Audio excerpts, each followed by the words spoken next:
Magandang umaga, Lods. Ngayon, pag-usapan natin, Lods, kung bakit ako nag-aalaga ng mga manok at itong crayfish natin saka yung baboy natin, Lods.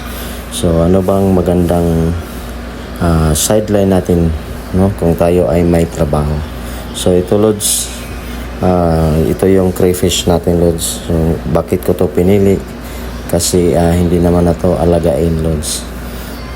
Isang beses mo lang pakainin sa isang araw, sa gabi lang, at sa pagdating sa pagkain, medyo matipid ito mga lods, no? So hindi nakakain masyado ng iyong oras, no, pagdating sa pagtatrabaho, kasi meron tayong regular na trabaho, lods, and then gusto natin na magkaroon ng extra income. So ito yung mga pwede na gagawin natin pang extra income.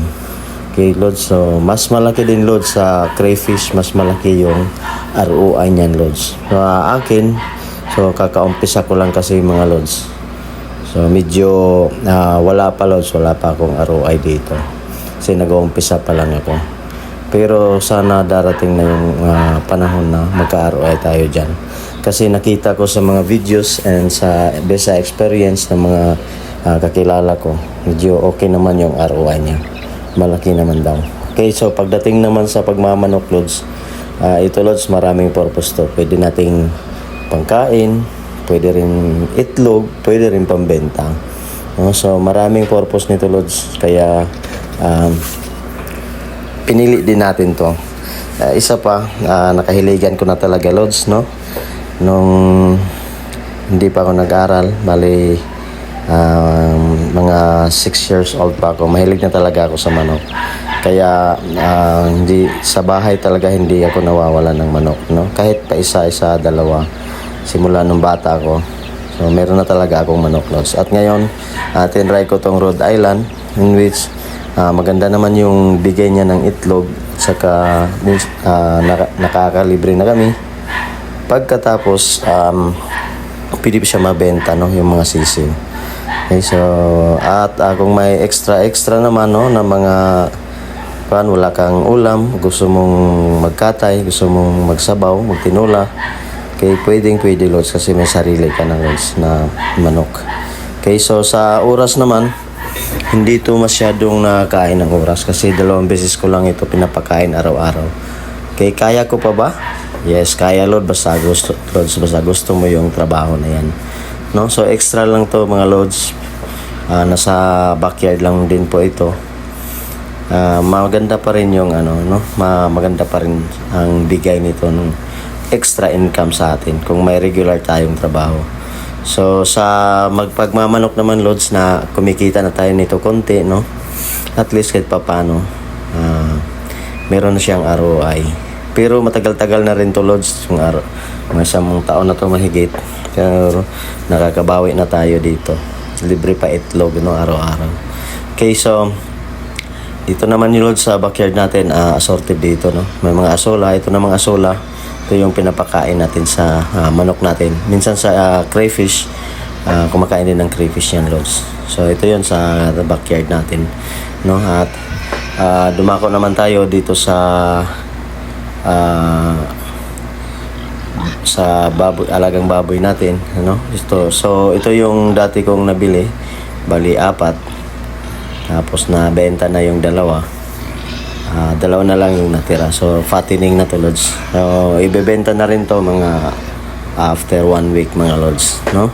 So dito naman talaga, Lods, sa pag-aalaga ng baboy, medyo kumikita rin dito, ano. Kasi hindi naman pag nagbenta ka dito, hindi mo naman presyohan kung magkano lang yung ginastos mo. Dapat tutubo ka rin, no? So sigurado dito, Lods, basta wag lang magkasakit yung alaga natin. Yun yung pinaka-importante, ano. At so far dito naman sa pag-alaga natin ng baboy, medyo okay naman yung niya. Medyo okay naman yung sitwasyon sa pag-aalaga ng baboy. At backyard lang din po natin yan, Lods, ginawa, no, inalagaan. So kung may nagtatanong dyan, hindi ba mabaho, Lods, pag nilagyan mo, Lods, ng ipa, no? Yung rice hull. So mawawala talaga yung baho, no? Kahit may mga kapitbahay tayo, basta dagdagan mo lang ng dagdagan. Monitor mo lang din, no? So actually yung pag-aalaga natin ng baboy, mga lods, mga first time natin yan, no? Na nag-aalaga. Experiment pa yan.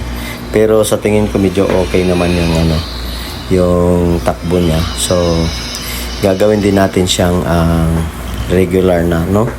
Na alagaan. So pagdating naman sa oras, tuwing umaga at saka hapon lang, no? Yung sa tanghali, pag maliit pa tanghali, anuhin natin yan, para kainin natin yan, no? So paano pag may trabaho tayo, may pasok? So gagawa na tayo dyan ng diskarte, no? Yung mga auto feeder na sinasabi, no? Bago tayo umalis, lagyan na natin ng pagkain. Saka may mga waterer naman tayo, mga lods. So ang tanong, kaya pa ba? So sa tingin ko, lods, kaya naman. Kasi sa umaga, may gising tayo nasa alas 4, lods, para tuwing may pasukan, no? Tapos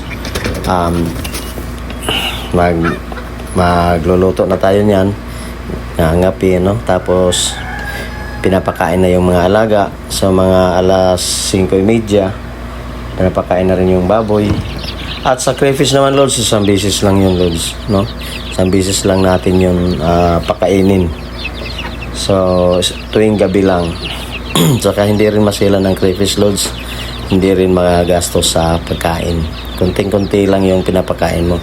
Dito sa sisiyo naman, ito ang sa manok naman, talagang sulit ka dito pag nangingitlog na, no? Sa umpisa lang talaga pag mga sisiyo pa.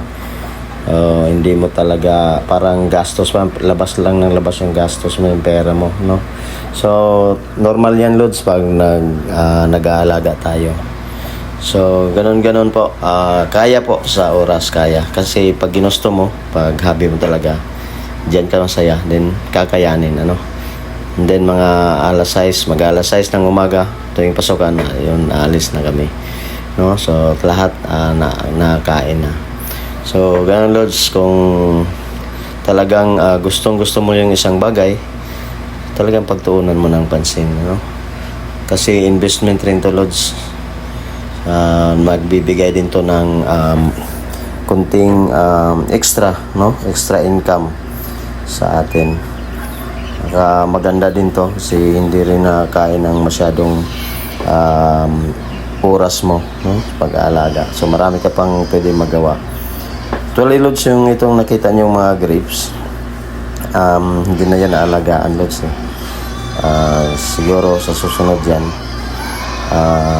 alagaan ko na yan pag wala na akong trabaho. Okay, thank you for watching, mga lods. Sana may natutunan kayo sa video na to. At sa mga may tanong pa, pwede naman kayong mag-PM, mga lods. Huwag kalimutan, magtiwala lang, no? Tiyaga lang tayo, mga lods, para magkakapera tayo ng extra. Okay? So maraming salamat. At sana patnubayan kayo ng Panginoon.